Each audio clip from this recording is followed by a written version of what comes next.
So what's up, guys? It is the 5th of May, and we're headed to my job right now, Cash America. So during the school year, I only work 2 days out of the week, open to close on Sundays and Tuesdays. I'm gonna hope you don't fall off of that. You're on a selfie stick tripod that's leaning on my purse, so we'll see how that goes. It's overcast. It was warmer this morning. It's actually a little bit cooler now, which is annoying. I love the heat, honestly. Oh, it's probably 3 reasons why I love the heat. I am hot. I can stay out in 110-degree weather. I was born to be in Texas, all 100%. So one reason I think is because, not only the years of softball, playing in the heat and stuff like that, playing in the sand, sweating, and then getting the sand all over you, but also, cross country, when I was in 7th or 8th grade, or maybe both, we would run 4 miles at 3:30 p.m., the hottest time of the day, 3:30 to 4:30, kind of, sort of. And if you can run 4 miles, then the guys ran more, But we didn't always run 4 miles, but literally the least, because the race itself is only 2 miles. But I'm pretty sure the least we would run is 2.8, And for me, I understand the whole idea behind well, you can run 4, you can sure as heck run 2, but I can't. My lungs aren't being built for 2 miles, they're being built for 4. So and same thing with my leg endurance, it's just not it's not. If I'm gonna run faster, I'm gonna breathe more heavily. So if I'm gonna run faster for 2 miles than for 4, I have to practice breathing more heavily. And 4 miles, I'm not as much, and I'm pacing. Obviously I'm pacing as well for the 2 mile. But anyway, moral of the story, it just didn't work, and we ran during the heat. But whenever in high school, we ran during the day. So we would try to get it in during the morning most of the time. Also, let's see what else. Oh yeah, and then the last reason is because my first year of college, it was always cold. That was a cold winter. This winter was kind of mild. We had a cold spell, for 3 or 4 days. But then it would be sunny 80s, cold 30s, sunny 80s, cold 30s, So it's anytime it was cold, I didn't have to worry about it for that long, But my first year of college, it was always cold. It was cold early and it was cold till late, and there was no extreme weather, there was no snow or whatever, but it was always just cold, 50 and below for 5, 6 straight months. I don't know. Pretty much. Obviously there's some discrepancies in there, but. And then it's okay, it was cold outside, it was cold in the classrooms, and it was cold in my apartment because the roommate I had always liked it to be really cold. Not even really cold, kind of normal, but I was just. I'm sure it's normal for a ton of people. I absolutely know that. It's normal for a ton of people. But for me, I was already cold 24/7, and I was tired of it. I was so tired of it. So now I just absolutely love the heat. Literally the year after that in the winter, I had it on 74, 75, because I was just I would wake up sweating and be oh yeah, that feels good. What kind of psychopath does that, But I was just so tired of the cold, and I am less tired of the cold now, not turning up to 74, 75 anymore, but I like my warmth. I like my heat. I can still be out in the sun all day and not have a problem with it. But yeah, we're going to Kashmirica today for just a couple hours because I'm running behind my schedule, as always. Not as always, don't say that, Natalie. You can do it. But anyway, a couple hours better than none. Again, I usually work Sundays and Tuesdays. Today's Thursday. I just go in for a couple hours because I'm leaving soon. And there's just a couple of organizing, housekeeping things I want to get done that'll help out. And I don't know if I'll actually get done with my entire list because I think I'm taking on the 2 biggest projects first. So if that's true, then the other ones shouldn't take me that long. And I should be all good. I should be able to finish both of those in one day. Whereas this other stuff I did took me like the first project took me 6.5 hours to complete, and I was only planning on staying for 4. And then the second project took me 5 hours, and I'm actually going to use the other 2 hours today to finish it. Again, I think this part will be easier. I'm organizing layaways. I work at a pawn shop. We do pawns, we buy stuff, but we also sell stuff, and we also have layaway option. So some of our layaway stuff, we get, a good amount. I need to tell you that later. We get a good amount of new people coming in and out, and they don't always get every single memo, right? So you're supposed to store things with items and utilizing the space, basically. That's just kind of how I am with a lot of things in my life. It's just utilizing the space. And so I think I'm going to show y'all some of that today, but I don't know how much y'all will really get out of it. I don't think that's against rules or anything. Don't tell anyone though. But yeah. And then another thing just happened too. So my little booth thing's over at the apartment, right? And we were kind of playing chase, right? A little bit. I mean, as much as you can in a 1-bedroom apartment, and so I'm there's a coffee table between us, and we're going back and forth and stuff. And then I'm I'm gonna jump over the couch, and I swear I'm athletic, but bro, I freaking missed, and I fell over the couch. I landed on my freaking knee. I mean, I landed on both of them, I guess, but I landed on one way more than the other, and then I landed on my hand, and my hand's all swollen, and I think me landing on my hand affected my elbow a little bit. I mean, my elbow's fine, because I'm sure if it was messed up, I'd be in a lot more pain, but my hand is swollen. I can still move it. It's just gonna be bruised, and I'm not gonna be able to. Oh my gosh, if we go bowling tonight, oh my gosh, I'm not gonna be able to do that. I'm gonna have to bowl left-handed. I would try, I guess. I don't know. Man, bowl left-handed. Shoot. But yeah, my knee is bruised, and it's funny because I keep hurting myself in the same spot. So a couple weeks ago, I fell down the stairs, just 3 of them. But it really killed my mood, and it broke my water bottle, and that's just crap.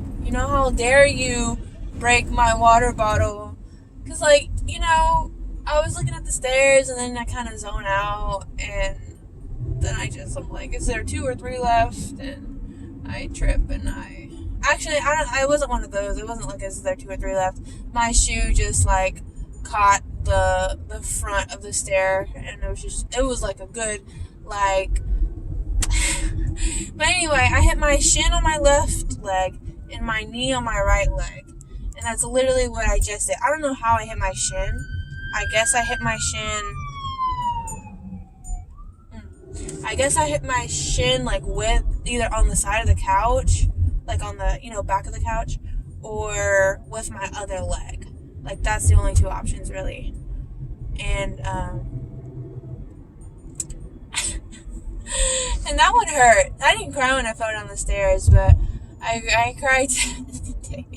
My hand, ow, my elbow too. Like, it's weird. Like, my elbow doesn't really hurt, but then if I put too much pressure, I don't know. Anyway, that's why we're going to Cash America. I'll film the behind the scenes of a pawn shop. It's really, it's really fun. I mean, I worked at Cash America for almost 3.5 years, and it's just been an amazing ride. Like, I'm definitely like a loyal employee as far as like it's gonna take me a lot. Like, a lot of people really don't give a place like the full chance. Some people do. Like, I know a couple employees who like really gave it a full shot, and just didn't like it. But then some of them are like, yeah, I show up for a week, goodbye. It's safe for me, man. But I don't know. But yeah, so I don't know. It's been great. It's been wild. It's been great. I've had 4 different bosses working there, and I've been so lucky to have one of the bosses who really inspired me and everything like that. And he got promoted, so now I have this other boss, and he's cool. Like, he's chill. He's very just like average. He's not like real strict. He's not like extra chill. He just kind of he follows the rules just in case, which is understandable, and really probably what the bosses want. They want you just to follow the rules, not really we still make exceptions, I guess, but like, we help people out. Like, pawn shops are not this dirty, take you for everything you've got for as little as possible type of place, Now, I have a coworker or two who are kind of like that. But honestly, I'm not like that. Because a lot of it, I'll get pretty often like, oh, what you got? You got $5 in it? You got $20 in it? And it's like, no, we don't. A lot of things we have too much in. Some things, yeah, we do get for a good price, but it's all business strategy. There's thought that goes behind it rather than just, I'm going to get it for as cheap as possible because, man, screw this guy, like, I want to make more money. It's not just all like that. It's like, okay, a pawn, right? So our systems show us history. So has this guy picked up all of his loans? Has he lost all of his loans? Because if they don't pay on it, they forfeit and they go out for sale. So we have to take those percentages into account. How often has he come and picked up his stuff? Is this something new? Does he pick up his tools, or does he pick up all the purses? Because sometimes that happens where they pawn purses. Like, what items does he pick up? His laptop and never pick up his tools? Yada yada. So you have to take that all into account. So if a guy loses all of his tools but always comes and picks up his laptops, then I'm going to loan him a lot less on tools because he's a higher risk and he refuses to sell them to us, even though he loses them. We offer more for selling. So if you're not going to sell them to us and you tend to never pick them up, then I'm not going to give you a lot on a loan. So every now and then, a lot of the time, right? That's our goal, really, is to have is to have less money into something. Yeah, that's true. That's our goal, to get something for a cheaper amount. But it's not just so we can make more money. It's also so we can give a better deal. Because, I, more than a lot of people, I understand people want a good deal, and I love giving people good deals. I literally thrift shop a ton. Like, this flannels from the thrift store, I think, or actually my aunt could have given me this, I don't really remember. These shorts, I don't know where these shorts came from. They were at my house, and I asked Mama if they were hers, and she said no. So I don't know where they came from, but they're cute. They're vintage and I wear them. Like, I'm all about good deals. I'm all about saving money. I'm all about supporting small businesses at the same time. Like, so if I know, like, this person's coming, like, for a good deal, I want to give them a good deal. Now, obviously, there are some rules I have to follow. Like, if it just came out, a week ago or 2 weeks ago, I have to follow certain rules. But if we're getting into the 2-month, 3-month period that it's been out for sale, then I have a little wiggle room, Like, I have a little more. And I'm going to do what I can based on how much I have in the item, honestly. Because once it hits that, like, over 2-month mark, even though I don't have to give it away for a certain price, because we have automatic price drops. And technically, the automatic price drop doesn't hit until the 3-month mark. So I don't have to give any discount until it's been out for 3 months. But obviously, we do, because that's just what we do. And and I have some regulars too. And obviously, if they continue to buy from me, I'm gonna give them an even better deal. But again, I give good deals based off of what's possible for me to. But anyway, I'm here at work, so maybe we can talk more inside. Wouldn't that be fun? Show you around. Okay, let's go. But also, real quick, I don't know if you can see this. Probably not. Can you see this? Oh my gosh, it's in so much pain. If only you could see my pain. Can you see that line at all? Can you see, like, how swollen it is whenever I scrunch my thumb? Compared to this one? See how, like, it's scrunched and it's not, like, swollen? See how this one's scrunched and it's, like, swollen? No? Yes? I can't tell. I'll see later, though. But anyway, yeah, we'll see what we're doing today. So, I guess my coworkers will just, like, hear me talking to myself, but this is what we're working with. Lots of shelves. So, last time I was here, I did purses and shoes. Now, as you can see, like, this shelf also had shoes, and this shelf also had purses, but now they're cleared. So we have to deal. Oh gosh, there should be a way I should tighten that. Oh, you know what? It's probably right here. Yeah, just excuse me as I get used to stuff. We have some people who can't manage to put things in a way that actually protects the purse, which is what they're supposed to do. Oh wow, how hard was that? How hard? I don't understand. But that's where I'm here to fix. We got all this, like, extra shelving if we need it. Can you tell? Sorry. Okay. Hey, what's up?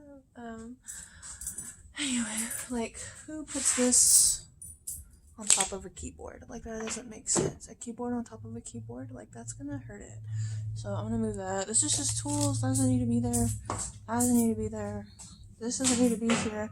This is for big stuff. Sorry. This is for big stuff. Why is this random tool bag and this tool on a shelf for big stuff? I don't understand. So that's what we're fixing today. Here's all the TVs, miscellaneous.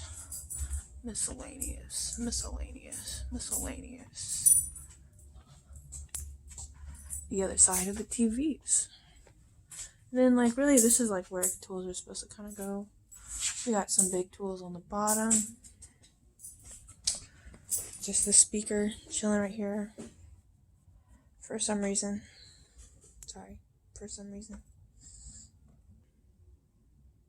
Then you got some music equipment.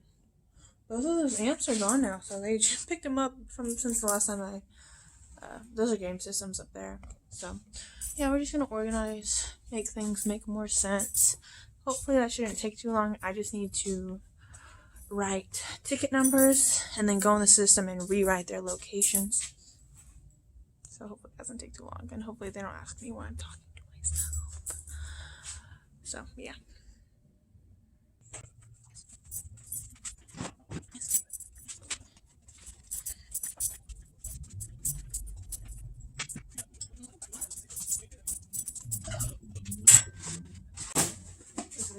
this is a plug to a keyboard.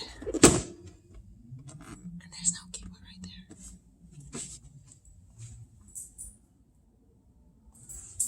Great.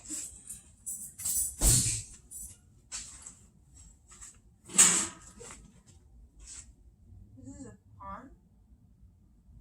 This is a pawn? What?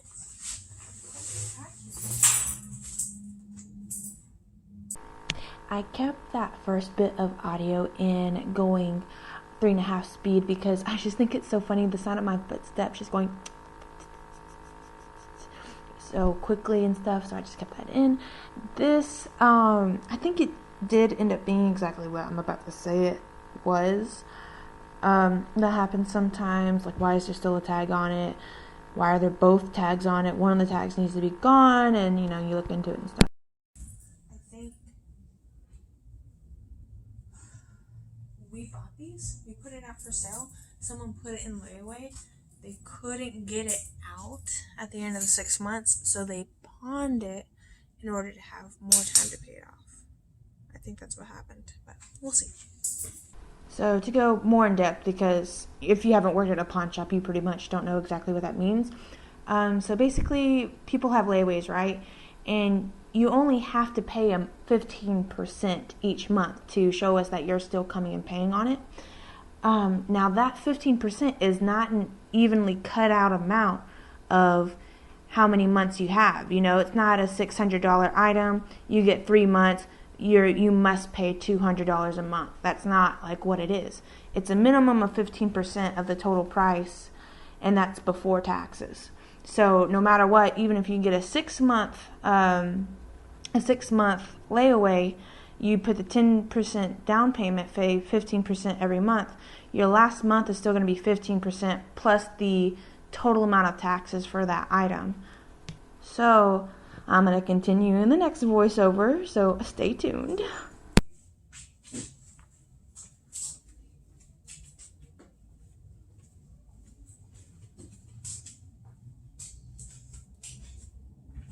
So basically, I just moved everything around to the section that I'm going to put it in, and I'm going to write down like the numbers and stuff, and then go re-enter it into the system.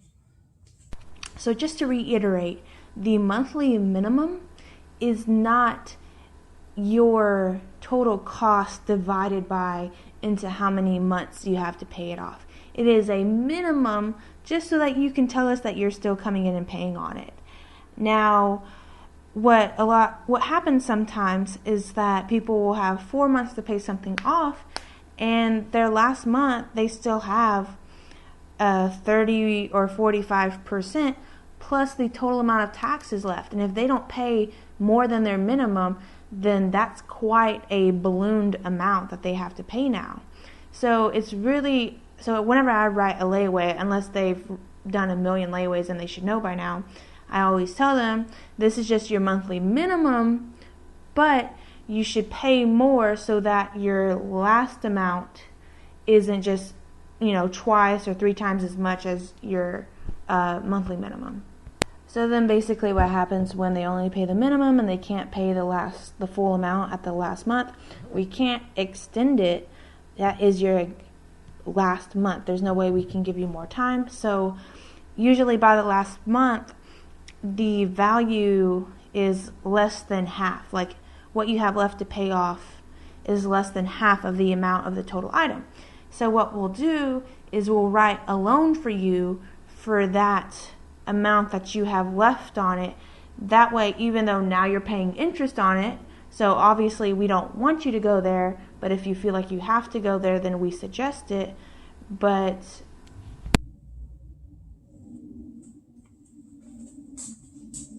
you know what's concerning? Just finding a random coffee pot. I don't know where that goes. There's no sticker on it at all. so if your last payment on your layaway is $335 and you can't pay that much right now, we can write you a loan for that amount, and then you have longer to get it out, but you're just paying interest, so you gotta weigh the good and bad, but at least you can get it out. Outside until I organize the TVs.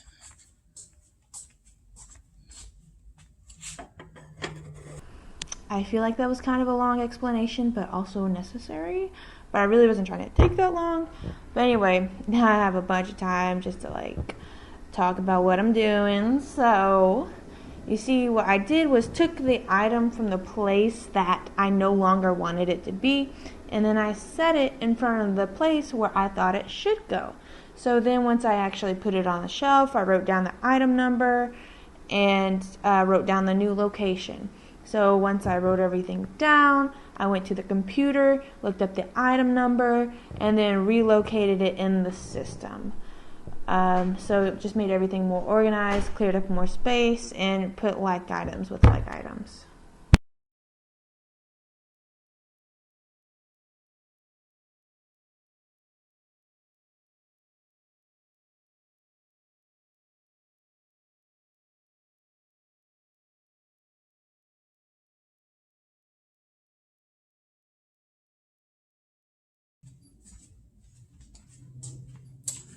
This isn't the pen I originally had, but it's the one I'll use now. Sorry, I did not mean to make that explanation that long, but I just wanted to thoroughly explain it to help people understand and stuff. But anyway, I just want to explain and talk about like why I love the pawn shop, or one reason why I love working at a pawn shop so much, and how I learned from it. I learned to be tougher, and I learned how to better talk to people, and you kind of just learn the bigger picture once you work there for a while. It's not just like doing your job, it's helping people, which I think is so much fun. So one thing I really like about it is that you don't need the whole, hi, yes, let me help you. It's like, obviously you want to be friendly most of the time, and once I got more confident and relaxed and stuff, I could talk normally and chill and be like, yo, what's up, homie? Yeah, you need this? I could talk to people. Okay, like, what you need? You need this? Make jokes, crack jokes, stuff like that. And it got more relaxed, more welcoming, and a better experience overall for the customer. Besides that, hi, how can I help you today? Now, don't get me wrong, that was my default. But if it's a regular, then I'm chilling. You know what I'm saying? But anyway, if people are showing you disrespect, because people are probably stressed or something being in a pawn shop in the first place, unless they're looking to buy something, right? If they're looking to pawn something, they're gonna be, some people are like, yeah, this is my phase of life, I'm getting a new job, I just messed up, yada yada, I'll get it out, this is not something they plan on doing very often, basically. And but some regulars do it, take it in, and they go, oh, I need it this week, or I don't need it this week, yada yada. So it's nothing for them. Some people are like sad, like this has never happened to them. Something really drastic happens, so they really need help, and they're sad, and you just gently walk them through and stuff, and help them as much as you can, and show them that you care and stuff. Make sure they have a great experience to show them that hopefully something in this whatever crazy thing they're going through went right. Now, if someone's showing you disrespect, you don't have to be like super duper, oh, peachy keen, yeah. You can say like, hey man, if you want to work something out, I can work something out for you. I'm not some dirty, cheap, low-life worker trying to get this for the least amount possible, trying to make your life harder. I'm trying to help you out. Now, if you don't want my help, if you're going to question my authority or question like my knowledge, I don't need to help you. I'm probably not helping you, Now, if the situation is someone's stressed out because of their situation, then you just want to say, hey, we're just trying to do business here, and I'm trying to help you out. I would love to write you a loan, and you need the money, so let's just cooperate here, and we can get through this, this is just how business is, and that's all it is to me, So just calm them down and stuff. Okay, so now I'm just gonna move around these TVs, because these TVs, they fit under there. Well, no, they fit. Yeah, they fit under there. So I'm gonna move the TV so they're out of the walkway. And see how that TV is on a dolly like this one? I'm gonna take that out too. And I'm just gonna move some of this big stuff onto onto shelves. Like I can probably fold up that stroller and put it on a shelf. So we're just gonna do that, and yeah, that's basically it. I'll catch you later.